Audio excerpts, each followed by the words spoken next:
कि संत ही अच्छी अच्छी बातें बताते हैं, अच्छी अच्छी बातें आप लोग भी जानते हैं। और यदि आप अकेले में बैठ कर के यह सोचें कि जीवन में मुझे क्या करना चाहिए और क्या नहीं करना चाहिए, उत्तर आएगा कि नहीं आएगा? सब लोग समझ रहे हैं ना? केवल इतना ही पूछना है कि जीवन में मुझे क्या करना है और क्या नहीं करना है, इतना ही पूछ लीजिए, सबको वह उत्तर आ जाएगा जो आपको चाहिए। सबके भीतर ज्ञान का खजाना है, बस अंतर कहाँ है? हम उसे जीवन में उतार नहीं पाते हैं, प्रयोग नहीं कर पाते हैं। गुरुदेव जी कहा करते थे, न जानने का दोष नहीं है हम सब में, न जानने का दोष नहीं है, दोष है न करने का।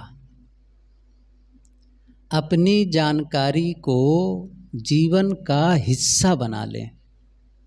और यह नहीं है कि बहुत बड़ी बड़ी बातें पहले ही शुरू कर दें, छोटी शुरुआत हमेशा ध्यान रखो। जीवन आप बदलते हैं और छोटी शुरुआत करके बदलते हैं। इतनी सी बात समझें कि मैं सुखमय जीवन जी रहा हूँ, बस इतना सोचो पहले, क्योंकि यही सब तो चाहते हैं। एक एक दिन को सोचो, आज जैसे रात होगी अभी बिस्तर पर जाएंगे तो सोचे कि आज का दिन कैसे बीता, सुखी रहा, मेरे कारण किसी को भी प्रसन्नता मिली, अर्थात दूसरों की प्रसन्नता में मैं हेतु बन सका, कुछ सहयोग कर सका उनके लिए। क्या किया? खुद के लिए क्या किया, औरों के लिए क्या किया? खुद के लिए भी यदि कर लेना बहुत काम हो जाए। आज का दिन कैसे बीता शाम को ही पता चल जाएगा। अच्छा बीता, खुश हैं आज, सोते समय लग रहा है कि आज का दिन बहुत अच्छा बीता, मैं सुख की नींद सोने जा रहा हूँ, ये फीलिंग्स आई तो ये 1000 प्रवचन सुनने से बढ़कर है, क्योंकि यही तो महसूस करना चाहते हैं। पता चला कि आज तो वैसा दिन नहीं हुआ जैसा होना चाहिए, तब पता चलेगा क्यों नहीं हुआ, कौन सी गलती हो गई, ये भी पता चल जाएगा। खोज लो थोड़ा सा, खुद को ही तो झांकना है, खुद को ही तो देखना है। ठीक किसे करना है? खुद को ठीक करना है। किसके लिए ठीक करना है? खुद के लिए ठीक करना है। खुद को ठीक करना है खुद के लिए। यदि हमारा जीवन आनंद का अनुभव करता जा रहा है, रोज सुबह उठकर भी लगता है बहुत अच्छा दिन आज का, इसे मुझे सफल बनाना है, बस निर्णय कर लो सुबह से, सुबह ही निर्णय कर लो आज मुझे खुश रहना है कि दुखी रहना है। सुबह उठ करके तय कर लो। तो क्या फाइनल करेंगे? कोई नहीं कहेगा कि आज का दुखी रहना है तब आप कहेंगे मैं खुश कैसे रह सकता हूँ, जब पत्नी नाराज होती है तब तो दुखी होना पड़ता है। ये बात नहीं हुई थी उस समय ये बात नहीं हुई थी।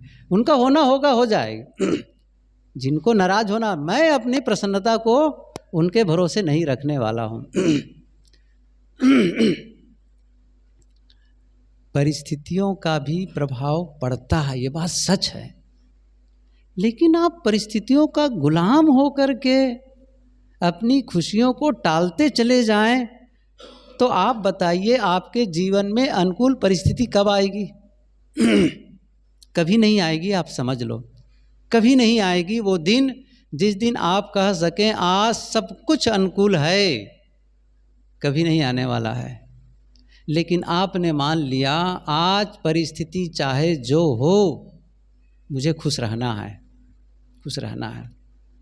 हो सकता है मेरे अनुकूल तो होगी नहीं, हो भी गई अच्छी बात है, घर वाले मेरे अनुकूल ही हो, सब लोग मेरे से मीठी मीठी बातें करें, सब लोग मेरी सेवा में खड़े रहें, ऐसा तो नहीं होगा।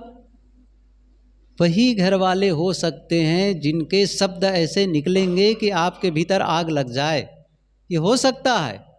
लेकिन फिर भी आपने क्या तय किया है? नहीं, आज खुश रहना है, कोई बात नहीं, बोलने दो। ये थोड़ा सा शुरुआत जब करेंगे तो कठिनाइयाँ आएंगी, पक्का आएगी। ऐसा थोड़ी है कि आप चलेंगे और रास्ते में कोई अवरोध न हो। ये पंक्ति सुने हैं ना, पाँव फूलों पे रखने के पहले तुम्हें कांटों पे चलना पड़ेगा। सफलता का मार्ग हमेशा बाधाओं से ही भरा होता है। कोई भी आदमी सफल हुआ है, आज आपको ऐसा लगता है ये आदमी सफल है, उसको विचार कर लो किसी भी क्षेत्र में। ये आदमी राजनीति में सफल है, खेल में सफल है, संगीत में सफल है, व्यवसाय में सफल है, साधना में सफल है, किसी क्षेत्र में सफलता पाई है, उनके जीवन को देख लो। क्या उनका रास्ता बहुत ही आनंददायक था, आरामदायक था? उनके जीवन में बाधाएं नहीं आई थी? क्या सभी लोग उनके सामने आरती और फूल लेकर के खड़े हुए थे? आप एक एक नाम गिन लो। राम, भगवान राम के जीवन को देखो, कृष्ण के जीवन को देखो, बुद्ध और महावीर के जीवन को देखो, ईसा और मोहम्मद के जीवन के बारे में पढ़ो, कबीर और नानक के जीवन के बारे में पढ़ो, किसी के बारे में पढ़ लो। चाहे आप महात्मा गांधी के जीवन के बारे में पढ़ो, चाहे भीमराव अंबेडकर के जीवन के बारे में पढ़ो, देखो उन लोगों के जीवन में जो कठिनाइयाँ आई थी, जो प्रतिकूलता आई थी, आप और हमारे जीवन तो है ही नहीं। सच कहो तो भीमराव अंबेडकर के विषय में लोग जब उन्हें अछूत कहते थे, स्कूल में भी उनको पीने के लिए पानी नहीं देते थे, कैसे उस पर दूर से सामान फेंक करके उनसे बर्ताव किया जाता था, इतना उनके लिए तिरस्कृत भाव होता था। आज तो नहीं है किसी विद्यालय में, सबको समानता का अधिकार है, कोई कह नहीं सकता तुम अछूत हो ऐसा कहा करके।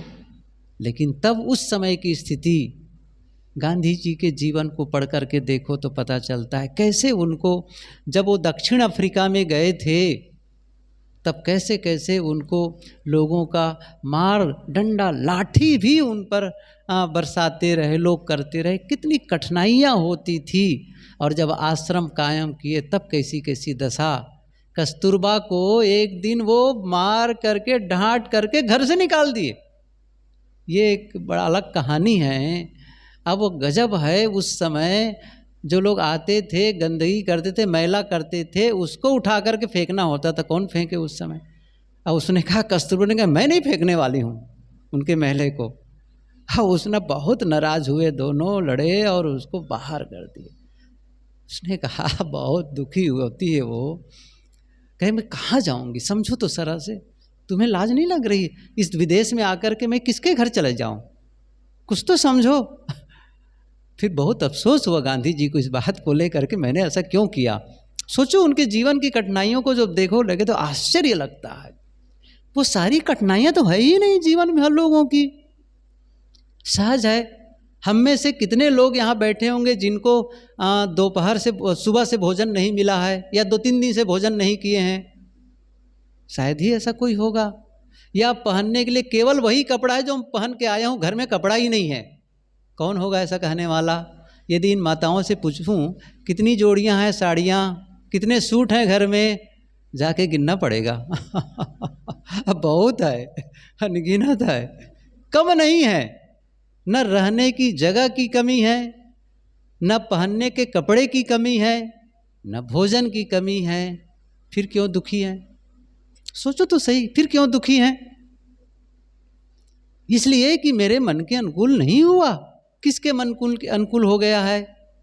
इन्हीं परिस्थितियों में हमें प्रसन्न रहना है, खुश रहना है, खुश रहना है। ये मत सोचो कि लोग मेरे अनुकूल होंगे तब मैं खुश रहूँगा, परिस्थितियाँ अनुकूल होंगी तब मेरी पार्टी वाला जीत जाएगा तब मैं खुश रहूँगा। तो फिर कैसे होगा? आपकी पार्टी जीते कि मत जीते, आप खुश रह सकते हैं, खुश रह सकते हैं। खुश रहना आप पर है, मन को प्रसन्न रखना आप पर है। जब आदमी कोई गलत काम नहीं करता है जीवन में तो स्वाभाविक खुशियाँ आने लगती है। और जब जीवन में गलत काम हो जाते हैं, गलत व्यवहार होते हैं, तो आप चाह करके भी खुशियों को बुला नहीं सकते हैं। हमारे खोटे कर्म ही हमें दुख और अशांति का अनुभव कराते हैं और हमारे पवित्र कर्म ही हमें सुख और शांति का अनुभव कराते हैं। अलग नहीं है, वो वहीं से आते हैं। ऐसा नहीं है कि जैसे अभी सूर्य की रोशनी सब के लिए आ रही है, ऐसी कोई ऊपर से आकाश से न सुख की बारिश होती है न दुख की बारिश होती है। सुख और दुख हमारे ही जीवन से आते हैं, कहीं अलग से नहीं आते हैं। ऐसा यदि होता कि सबके लिए एक समान है तो सबके जीवन में सब सुखी हो जाते या सब दुखी हो जाते, ऐसा तो होता नहीं है। आप बहुत दूर मत जाइए, अपने ही घर वालों को देख लीजिए, क्या सभी लोग समान रूप से प्रसन्न रहते हैं? घर में ही कुछ लोग ऐसे होंगे जिसका हर समय मुंह टेढ़ा रहता है, हर समय मुंह फुलाए रहते हैं, और कुछ लोग ऐसे रहते हैं जो बहुत खुश रहते हैं। भोजन सबके लिए एक समान मिल रहा है, घर सबके लिए वही है, लेकिन फिर भी नहीं, इसी सूरत में रहने वाले लोगों के लिए सब बराबर है। लेकिन नहीं, कई लोग हैं जो दुखी दुखी दुखी, शिकायत शिकायत शिकायत, और कई लोग हैं जो मस्त हैं, खुश हैं। उनके पास जाओ कुछ दुख लेकर के तो आपके भी दुख को वो हटा देगा, आपको भी प्रसन्न कर देगा, आपको भी खुश कर देगा। और कुछ लोग हैं खुश होकर के जाओ तो आपको भी दुखी बना देंगे, बना देते हैं। चाहे आपके रिश्तेदार में से कोई आ जाए, आप जानते हैं कई लोगों को आपके ही परिवार रिश्तेदारी में से वो आ गया, बस आपका भी मूड खराब कर देता है वो, जब से आता है तब से, क्योंकि वो पूरे परिवार का, पूरे आसपास के लोगों का शिकायत लेकर आता है। आप कोई सुनने वाला नहीं, आप सुनने वाले बैठ गए, बस सुनाते चले गए, सुनाते चले गए, कंप्लेन कंप्लेन। ऐसा लगता है जैसे आप कंप्लेन वाले वो काउंटर पर आ गए हैं, वो सुनाए चले जा रहे हैं, शिकायत शिकायत शिकायत शिकायत। आपके भी मन को बोझिल बना देता है। होते हैं, सबके लिए होता है, तो क्या करोगे इस चीज़ को लेकर के? क्यों ऐसा है? इसलिए है कि उसने अपने आप को बदलने का काम ही नहीं किया है। उसने सोचा ही नहीं कि ये गलत तरीके है जीने का, जीने का तरीका ही गलत है, इसने सोचा नहीं। यदि सत्संग से जुड़े होते उन्हें पता लगता यह तरीका गलत है, जीने का तरीका ही गलत है। क्यों शिकायत करता रह जाऊं मैं? क्यों मैं हर समय लोगों के लिए लोगों को दोष देता रह जाऊं? नहीं, ज़रूरत है। मुझे अपना काम करना है, मुझे खुश रहना है, मुझे अच्छा रहना है। अपने मन वचन कर्म से किसी को तकलीफ न हो, इसका पूरा ध्यान रखे बस। अपने कोई भी ऐसा काम मेरे जीवन में न हो जो दूसरों को तकलीफ देने वाला हो। कोई भी मेरे मुंह से ऐसा शब्द न निकले जो दूसरों को कष्ट पहुंचाए। कोई कठोर शब्द न निकले, कटु शब्द न निकले, इतना सा ध्यान रख ले कोई। और मेरी भावनाओं से भी, ये पंक्ति बहुत पुरानी, कितनी बार ये पंक्ति दोहराई गई है सद्गुरु विशाल देव की, कि दुख दूसरों को मिले। उन्होंने कहा है कि दूसरों को दुख मिले यह भाव भी न जगे। कैसी है वो पंक्ति? कि दुख देने के भाव को दिल से दे निकारी। ये सबसे पहला काम करना है। भाव जगत में सुधार करो, भाव जगत में अंदर। कितनी बार मैंने कहा सत्संग में, जो आपके जीवन से बाहर निकल रहा है, भीतर से निकल रहा है। जीवन भीतर है, हमेशा ध्यान रखो, जीवन भीतर है, जीवन बाहर नहीं है, जीवन भीतर है। और वो जीवन निकल रहा है शब्दों से, वो जीवन निकल रहा है कर्मों से, वो जीवन निकल रहा है मेरे पूरे शरीर से, भावनाओं से। कैसा है? यदि जीवन मेरा नकारात्मकता से भरा है, जीवन में मतलब प्रदूषण है कहना चाहिए, जीव अंदर में भीतर में कड़वाहट है, भीतर यदि कड़वाहट है तो फिर शब्दों में कड़वाहट आएगी, क्योंकि वो भीतर से आ रहा है। जीवन में मिठास है तो शब्दों में भी मिठास आएगी, कर्मों में भी मिठास आएगी, चेहरे में भी पवित्रता झलकेगी। इसलिए भाव जगत को ठीक करो, सुबह उठ करके तय कर लो भीतर से पवित्रता का भाव, अंदर से किसी के लिए भी अशुभ भाव ना हो। अच्छा क्या होगा? शुभ सोचो, सबका भला हो सकता है कोई विरोधी हो सकता है उसने अन्यायपूर्ण व्यवहार किया हो, तो क्या करेंगे? आप भी अन्यायपूर्ण व्यवहार करना चाहेंगे, तो फिर एक गलती उसने की, एक गलती फिर आपने भी की, तो दोनों गलती मिल करके सही नहीं होने वाली है। एक तो सामने वाले की गलती हुई, फिर उस गलती के लिए आपको गलती करनी पड़ी, कि क्या होगा? दो गलती मिल करके एक सही नहीं होता है, ये नियम नहीं है। बल्कि किसी गलती को ठीक करने का एक ही उपाय है, कहीं से तो सही की शुरुआत हो, कहीं से तो सही की शुरुआत हो। वो शुरुआत कौन करेगा? मैं करूँ, वो जिम्मेदारी लो, वो शुरुआत मैं करने वाला हूँ। उसने कटु बोल दिया, ये उनका काम, लेकिन मेरी शुरुआत क्या होनी चाहिए? नहीं, मैं शांति से जवाब दूंगा, मैं मीठे शब्दों में जवाब दूंगा। अब शुरुआत यहाँ से हो गई तो संभावना बनती है कि सामने वाला भी बदले। लेकिन यदि आप सामने वाले की कटुता को सुनकर आपने भी कटुतापूर्ण शब्द कहा, तो संभावना क्या बनती है? कटुता का विस्तार, विकारों का विस्तार। लेकिन आपने शुरुआत कर दी तो संभावना हो सकता है कि तब भी वहाँ से कोई अच्छा रिजल्ट ना आए, ये हो सकता है, लेकिन आपको संतुष्टि मिलेगी, मैंने वह गलत नहीं किया, कम से कम भीतर से अच्छाइयाँ रही, मैंने अपने आप को संभाल करके रखा, ये तो संतुष्टि रहेगी। कोई बात नहीं, सामने से रिजल्ट नहीं भी आया, लेकिन संभावना वहीं से होगी। संभावना तब बनेगी जब आपके भीतर से सही हो, तो सामने से भी सही होने की संभावना बन सकती, हो सकती है।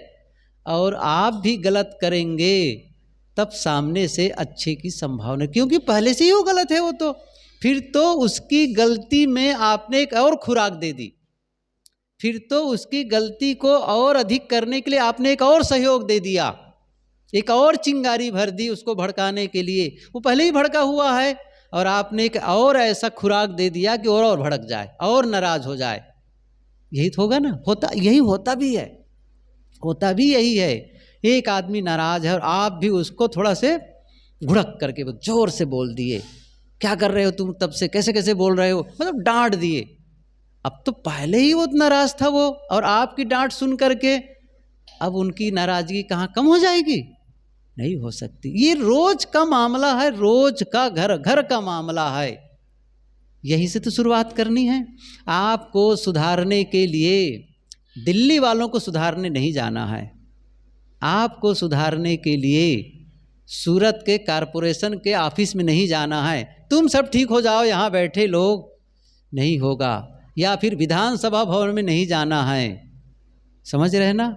आपका घर संसद भवन है आपका घर संसद भवन है, और सबसे पहला आपका घर आपका हृदय है। ध्यान रखो हमेशा, घर बाहर का घर बाद का है, भीतर का घर आपका पहला है ना?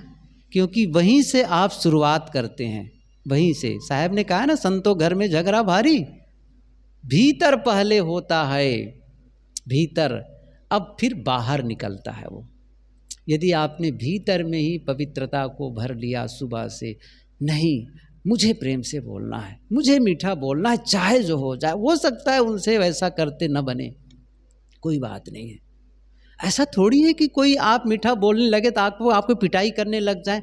हो सकता है कहीं ऐसी बात हो भी सकती है, सामने वाला इतना खफा हो जाए कि हो सकता है हाथ भी उठा दे, लेकिन हर बार नहीं उठाएगा, वो हर बार नहीं उठाएगा। आदमी साहब दिल पसीजता है सबका, ध्यान दो, पसीजता है। एक बार ख्याल आया, ये BHU, ये बनारस में जो हिंदू विश्वविद्यालय नहीं है जो मदन मोहन मालवीय ने बनवाया, आप लोगों को याद होगा, कभी आप जाते हैं वाराणसी तो वहाँ पर है हिंदू विश्वविद्यालय। तो वहाँ उस समय की बात है जब मदन मोहन मालवीय थे, मौजूद थे। तो वो जो लड़के थे उस यूनिवर्सिटी के, कॉलेज के लड़के, वो चले गए गंगा नदी, वो तो नज़दीक बनारस में ही तो गंगा नदी है, वहाँ चले गए और नौका विहार करने के लिए घाट के किनारे नौका वाले को बुलाए और नौका में बैठ गए। अब पूरे नौका नदी में कई बहुत देर तक घूमे फिरे, अब लौट करके आए, उतरे। अब उसको पैसा देना चाहिए बेचारे को, गरीब को। अब कहा भैया पैसा दे दो, वो डांट पड़ दिए, लड़के झगड़ा मचाने लग गए, बहुत नाराज हो गए, नहीं मिलेगा पैसा, चलो। आप बड़े परेशान, और उनको पता ही था कहाँ से बच्चे आए हैं, वहीं से आए हैं, सब बात भी कर रहे थे, समझ ही गए थे कहाँ के बच्चे हैं ये पढ़ने वाले। अब वो नाविक बहुत नाराज हुआ। अब लड़के चले गए, और लड़के यदि कुछ करते तो वो कुछ बोलते तो लड़के हो सकते पिटाई भी कर देते उनके। वो चले गए लड़के, और वहाँ से वो खफा होकर के आया सीधे कार्यालय में, और सीधे मदन मोहन मालवीय को पूछते हुए चले गए, वो कहाँ है, ऐसा कहा करके। खोला गया, गए उनसे मिलने के लिए, मिलने गए, बहुत नाराज हुए वो, ये आपके लड़के जा करके मुझे इस प्रकार के तंग किए, मेरे नौका पर बैठे, मुझे पैसा नहीं दे, बहुत भड़कने लगे। मदन मोहन मालवीय शांत। जब उनका बोलना बंद हुआ तो उन्हें क्या कहा, मैं उन बच्चों की ओर से आपको माफ़ी मांगता हूँ साहब, बहुत बड़ी बात हो गई। जानते थे उनकी हस्ती कितनी बड़ी थी मदन मोहन मालवीय की, और मैं उसका पैसा दे देता हूँ। ये बात सुन करके वो आदमी रोने लगा, सच है ये घटना, रोने लगा।